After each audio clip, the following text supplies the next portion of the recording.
stabilité et le moral. Au-dessus du Congo, bonne étoile, l'unité nationale.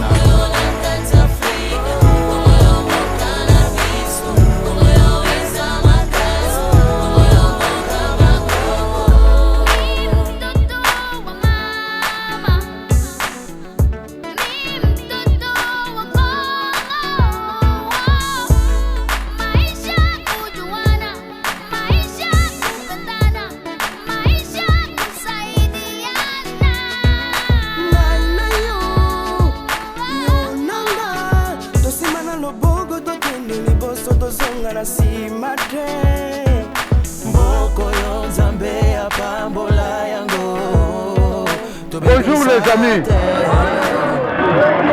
moi c'est Papa Adikissi, je suis guide au jardin botanique.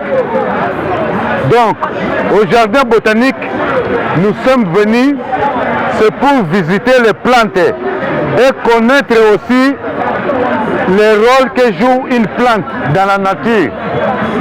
Donc mes chers amis, on ne peut pas commencer sans parler de l'historique de ces jardins.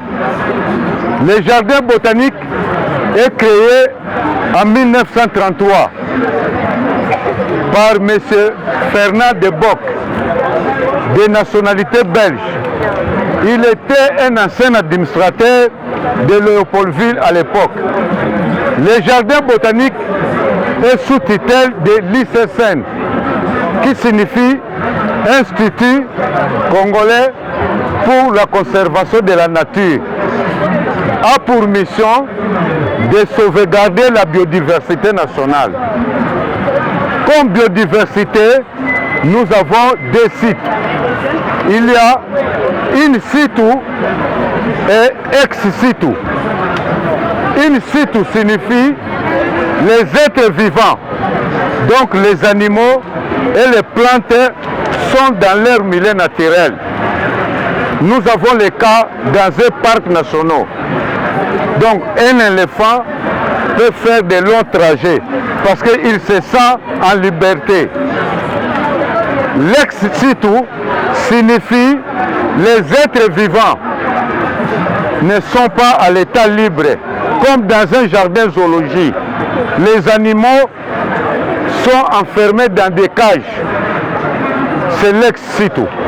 Bon, le jardin botanique a une superficie de 9 hectares. Sur les 9 hectares, on a planté plus ou moins 500 espèces de plantes. Nous avons les plantes ornementales qui nous servent à orner ou embellir votre parcelle. Nous avons aussi des plantes médicinales qui nous servent à soigner des maladies. Nous avons aussi les arbres fruitiers comme les manguiers, les safoutiers. Ça c'est le jardin botanique, ça c'est le jardin zoologique. Ça c'est les 4 avenues qui entourent les jardins, Commerce, Rwakadingi, Kassavubu et puis l'avenue des Marais. Ça c'est la division des jardins. Sur les 9 hectares du jardin, c'est divisé en 16 parcelles. Ça ce sont les parcelles que nous allons parcourir. Comme nous sommes debout, on est quelque part ici. C'est la parcelle numéro 2. Tout de suite là, on va commencer. C'est un arbre très important pour nous parce que l'arbre que vous voyez devant nous a de multiples effets. A de multiples effets comment? L'arbre qui est devant nous, le nom c'est le capoquier. Le capoquier ici, c'est un arbre alimentaire. C'est aussi un arbre médicinal. Un arbre alimentaire comment? À la fabrication de matelas et de l'oreiller. Le même arbre qui est devant nous ici, c'est de cet arbre qu'on appelle le Konimu Tengela. Les Balouba en connaissent. Les Konimu Tengela, ce sont des fleurs. Si on prépare ça comme des champignons, les Balouba mangent les fleurs de cet arbre. C'est riche et donne du sang dans un laps de temps. Cet arbre que vous voyez devant nous, il a des racines, ça peut aller souterrainement plus de 50 mètres. Ça peut passer 50 mètres sous sol. Si vous construisez, vous avez une parcelle de 20 mètres. vous plantez cet arbre, ça va détruire votre maison. On peut fabriquer le mazout et les saillets qu'on utilise pour les moteurs. Le nom de cette plante, c'est le jatropha. C'est pour l'hydrocarbure.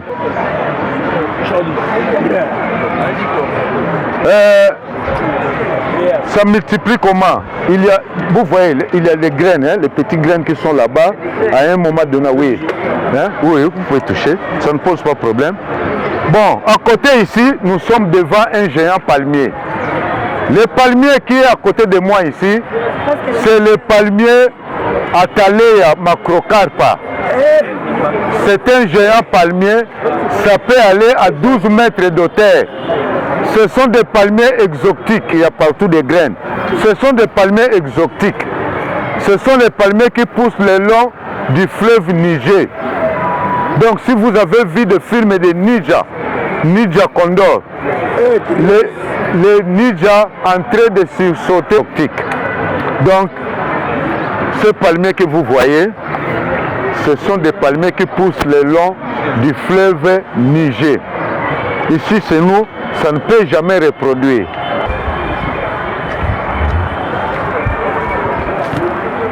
Bon, ici,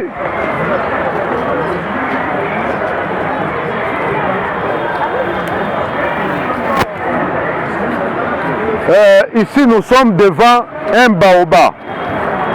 Le baobab, c'est une plante qui ne meurt jamais. C'est une plante qui peut aller plus ou moins à 10 siècles de vie. Un baobab. C'est une plante qui ne meurt jamais. Un baobab peut aller à 10 siècles de vie. La preuve en est que vous venez de Bas-Congo. Vous étiez à Boma. Vous avez vu les baobabs de l'installé. Vous avez vu les baobabs de l'installé. À quelle année l'installé était ici en Afrique? Que l'installé avait construit une maison dans les baobabs. Moi, je viens de là il y a 2 semaines. Parce que chaque fois je conduis les visiteurs, les touristes qui vont aller à Boma, moi je les conduis pour aller voir les baobabs de l'installé. L'installé avait construit une maison dans les baobabs. Jusqu'à aujourd'hui, les baobabs existent. D'ailleurs, ça devient une cité touristique. Bon, les baobabs, c'est une plante alimentaire, en même temps aussi une plante médicinale. Un baobab, avec les fruits des baobabs, ça peut nous donner le jus de baobab avec le lait en poudre que nous utilisons. Le lait momon. Les baobabs, avec les baobabs,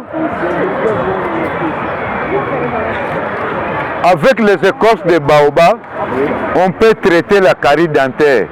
Les gens qui souffrent de la carie dentaire, on peut traiter la carie dentaire avec les écorces de baobab, avec les gens qui souffrent d'embasso. Oui, d'embasso, on peut les traiter avec les écorces de baobab.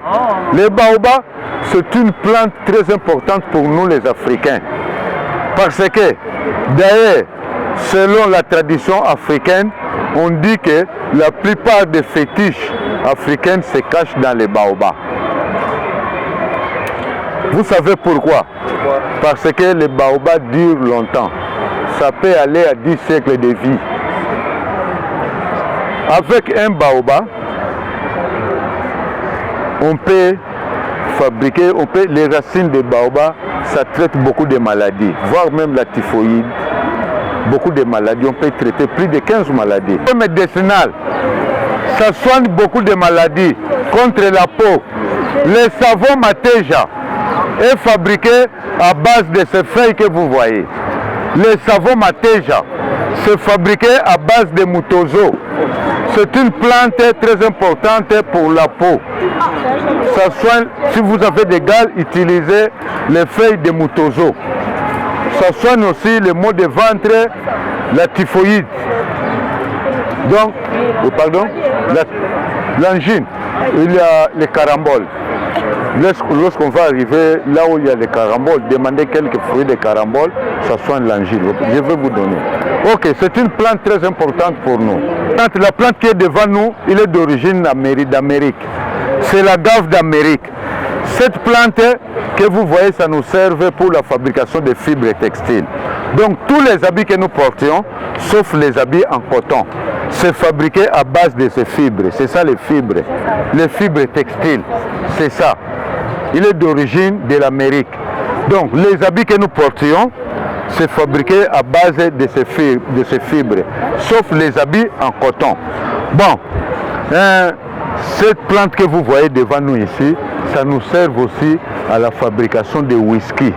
Si vous allez dans une alimentation, whisky que nous prenions, si vous allez dans une alimentation, vous voyez des whisky qu'on a écrit whisky d'agave. C'est fabriqué à base de la sève de cette plante. Si vous coupez ici, ça peut vous donner une sève. À partir de cette sève, on fabrique les whisky que nous prenons. La plante qui est devant nous ici, c'est le Bigza. Bigza ici, c'est la teinture naturelle. Teinture naturelle. Vous voyez, c'est la teinture naturelle. Vous voyez, l'Angola, que le mandona se maquille, donc la teinture naturelle. Vous voyez, je peux te colorer, c'est possible.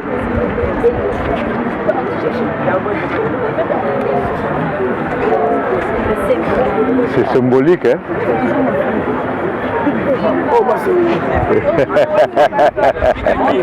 C'est la teinture naturelle. L'Angola, si vous allez chez le mandona, hein, vous voyez, le mandona se maquille.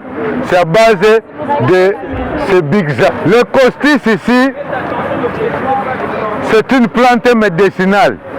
Enfant, on m'a purgé cette plante que vous voyez devant nous ici.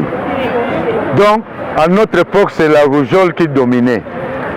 Donc, mais la plante que vous voyez devant nous ici, nos amis les Bakongo mangent ça avec des chikwang, avec un peu de makayabu.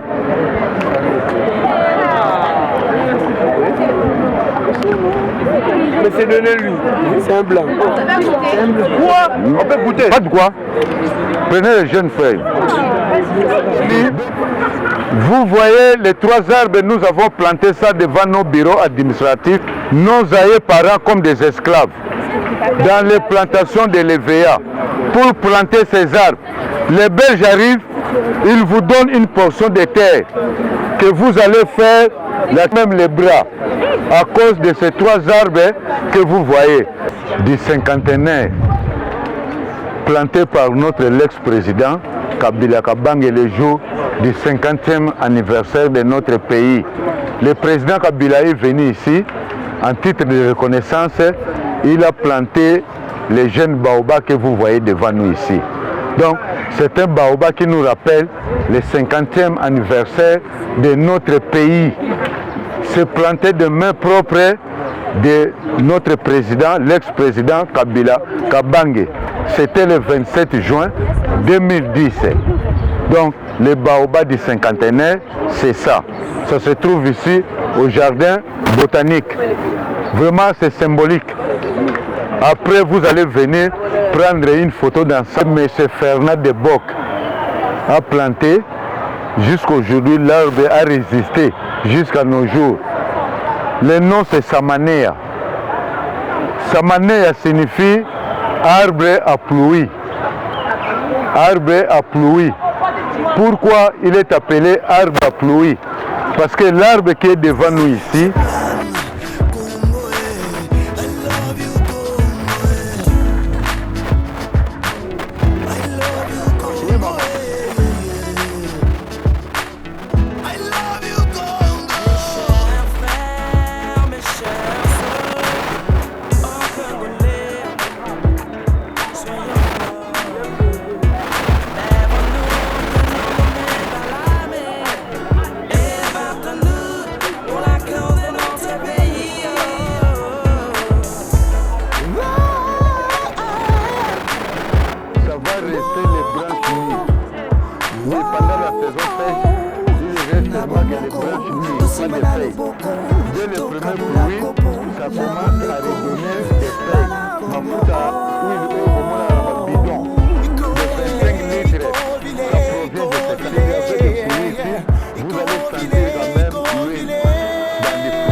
Nous sommes très contents de cette activité, de cette visite des élèves du collège vous qui êtes de Matadi, visite qui a pris 3 jours ici à Kinshasa.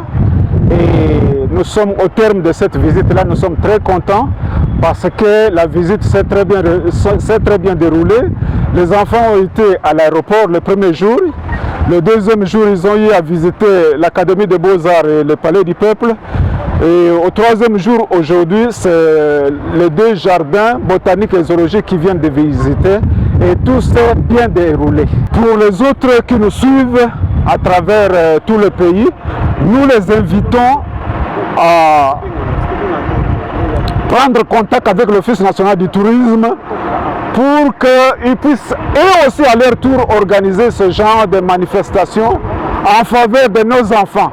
Vous savez, nous avons le devoir de faire connaître, de faire visiter, de faire découvrir à nos enfants les richesses naturelles, culturelles et même historiques de notre pays. Voilà un peu ce que je pouvais dire en conclusion.